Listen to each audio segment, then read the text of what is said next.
Olá, aqui é o professor Gilson de Mendonça. Vamos falar sobre o sistema endócrino e comentar algumas coisas a respeito de hipotálamo e neurohipófise.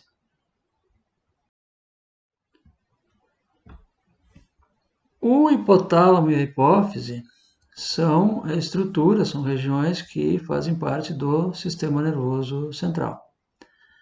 O hipotálamo, na verdade, é uma região na base do encéfalo, na base do cérebro, e associado a essa região, nós temos a glândula hipofisiária, ou hipófise. A hipófise também é conhecida pelo nome de pituitária. Então, tanto a região hipotalâmica quanto a hipófise são regiões, são estruturas onde há a secreção, produção e secreção de determinados hormônios. A hipófise é uma glândula que, por sua vez, é subdividida em duas partes, duas porções. A hipófise anterior, também conhecida pelo nome de adenohipófise, e a hipófise posterior, também conhecida pelo nome de neurohipófise. Se estivermos nos referindo à hipófise anterior ou à hipófise posterior, cada uma dessas partes da glândula possui um tipo de comunicação com o hipotálamo distinto e secreta alguns hormônios, algumas categorias de hormônios também, ou igualmente, distintas.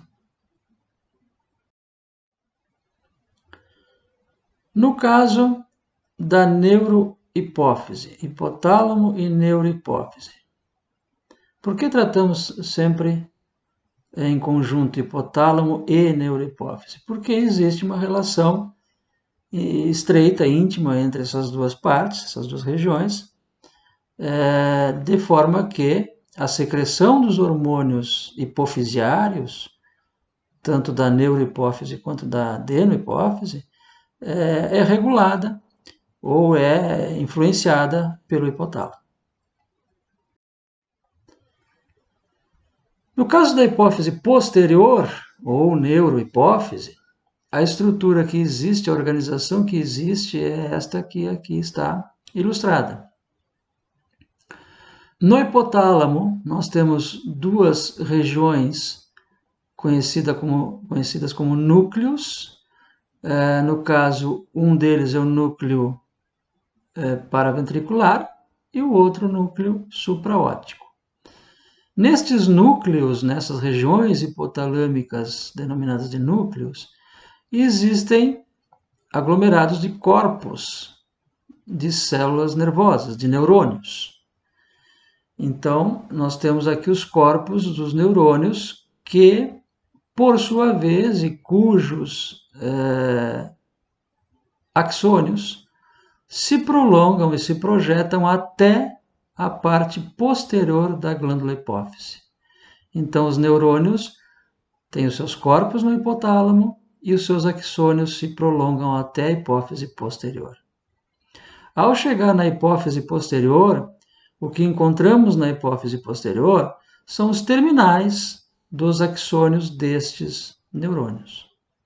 Esses terminais dos axônios dos neurônios, eles estão em contato íntimo com uma rede de capilares sanguíneos que existe na hipófise posterior, que é permeado, pelo sangue, através da circulação.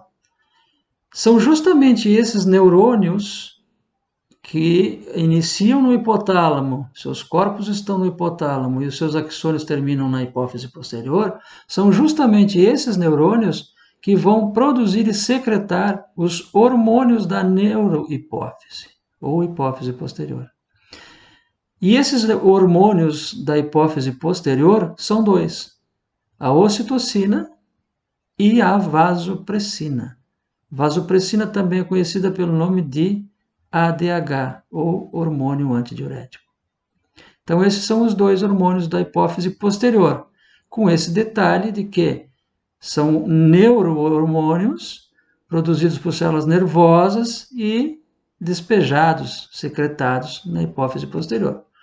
Alguns autores, inclusive, consideram a parte posterior da hipófise como não sendo um tecido glandular, uma vez que os hormônios não são produzidos por células desta região.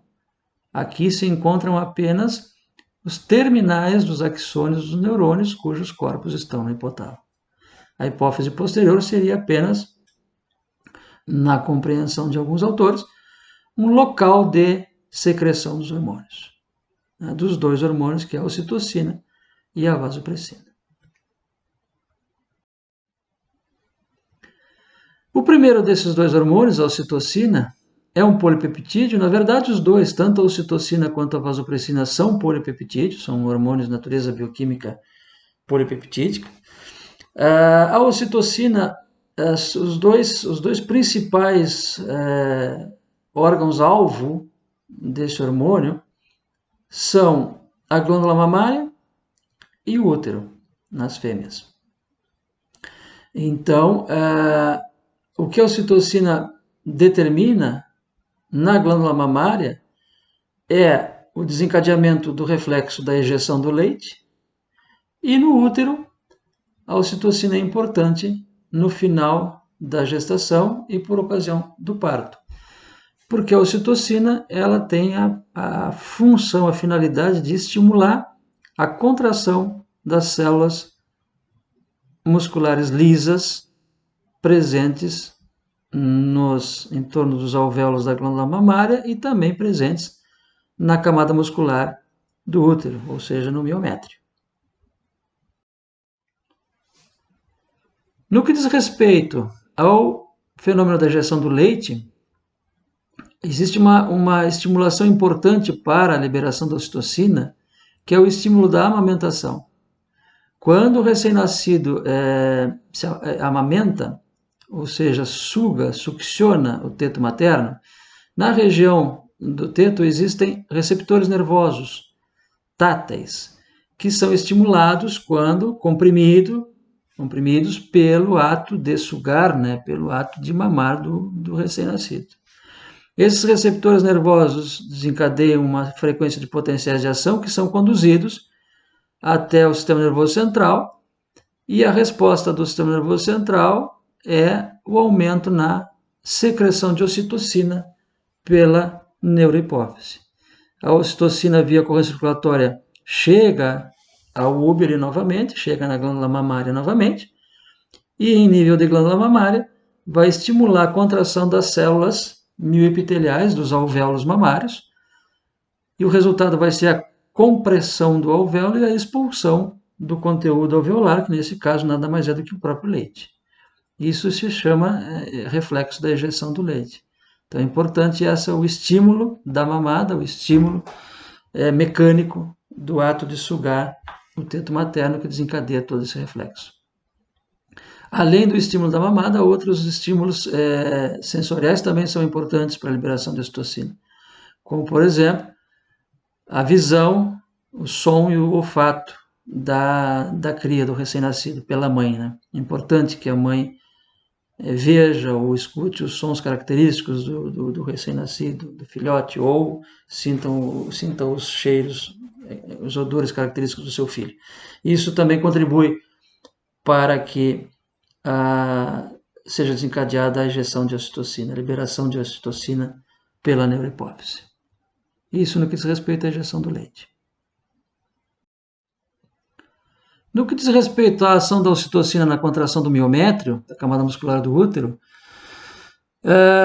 no final da gestação e início do trabalho de parto, acontecerá uma regulação para cima dos receptores de ocitocina no miométrio. Aumenta a densidade de receptores no miométrio. E isso vai fazer com que seja mais fácil, né, ou mais facilitada a ação da ocitocina. Níveis mesmo não tão elevados de hormônio já podem induzir a contração da camada muscular do útero, o que é fundamental e importante no final da gestação e início do trabalho de parto para a expulsão do feto. Além disso, no final da gestação, o próprio feto começa a comprimir, a estimular mecanicamente o colo uterino, a cérvix, o anel cervical, que inicialmente vai estar fechado, obviamente, né? Mas com essa compressão também existem receptores nervosos na face interna do colo uterino, na face voltada para o corpo do útero, que são estimulados mecanicamente pelo feto, e isso desencadeia também um reflexo em que, via sistema nervoso central, aumenta a secreção de ocitocina, o que vai, né, se somando aí, potencializando a contração do miométrio para facilitar ou para permitir no final a expulsão do feto durante o parto. O segundo hormônio da neurohipófise é o hormônio vasopressina ou antidiurético. Esse hormônio está relacionado com a regulação do equilíbrio hídrico no organismo. E a sua secreção ela é regulada pela osmolaridade, pela concentração osmótica do líquido extracelular. Quando aumenta a concentração osmótica no líquido extracelular, aumenta a osmolaridade, ou seja, a relação soluto-solvente se altera, existe o estímulo, né, para a secreção do ADH, da vasopressina. E a principal ação desse hormônio é estimular a reabsorção de água nos túbulos renais, mais precisamente nas células principais dos túbulos distais dos rins. O objetivo da reabsorção de água é, né, restabelecer a osmolaridade, restabelecer o equilíbrio osmótico do líquido extracelular. O mecanismo de ação do ADH é via proteína G, ou seja, ele interage com receptores de membrana, esses receptores estão acoplados a proteínas da membrana, da célula, desencadeia uma sequência de eventos e a produção intracelular de um segundo mensageiro chamado AMP cíclico. O AMP cíclico, por sua vez, induz a inserção de aquaporinas 2 nas membranas luminais. O que são aquaporinas 2? Aquaporinas são proteínas de canal específicas para passagem de água. As aquaporinas têm vários tipos. As aquaporinas 2 são aquelas que são inseridas na membrana luminal, ou seja, na membrana da luz do túbulo renal, onde, né, teoricamente, a água está e por onde ela precisa passar, retornando à corrente circulatória. Basicamente, o mecanismo de conservação da água pelo ADH é o ilustrado aqui. Nós temos a presença, então, do hormônio. A AVP aqui significa arginina vasopressina, é a vasopressina ou o ADH, mesma coisa.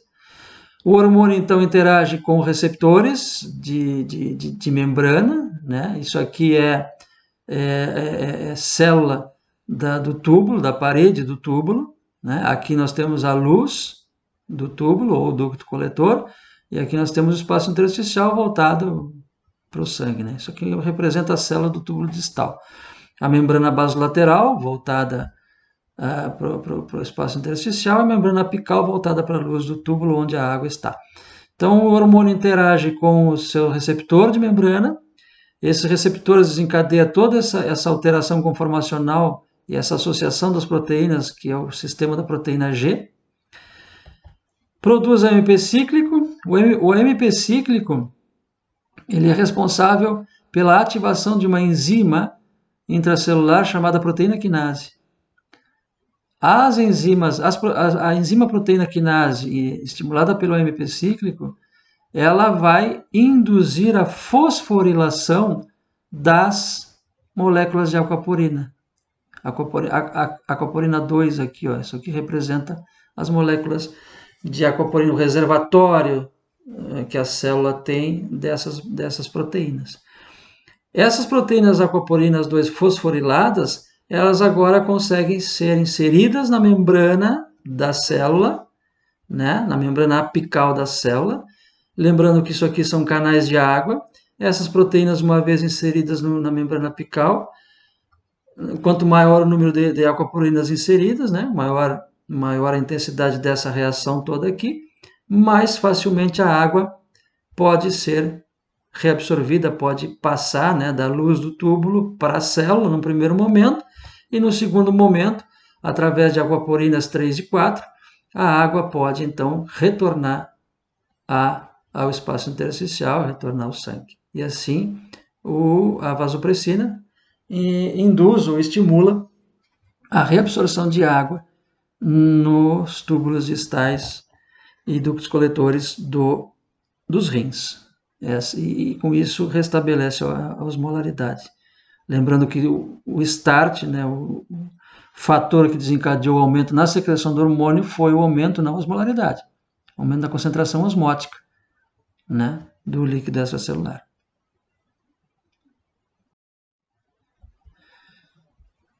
Em casos de hipovolemia, também acontece a estimulação para a secreção do hormônio antidiurético.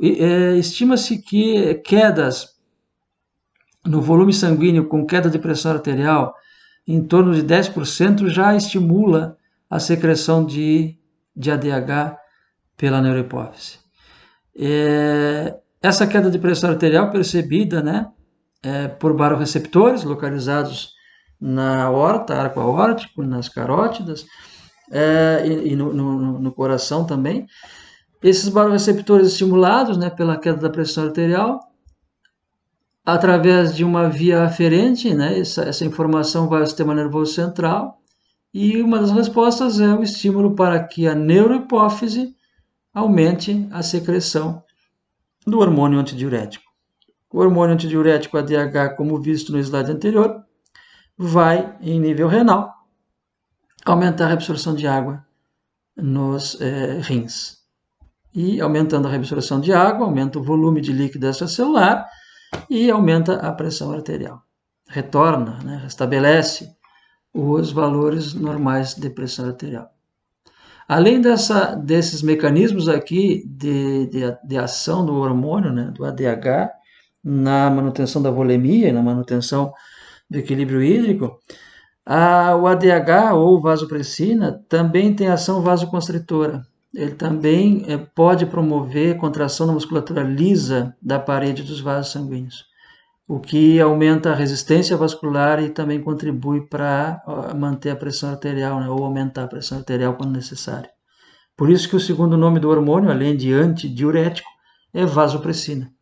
Vem dessa capacidade que esse mesmo hormônio tem de colaborar aí com a vasoconstrição. Era isso, brevemente, o que tínhamos a respeito de neurohipófise. Na sequência, a parte de adenohipófise. Muito obrigado.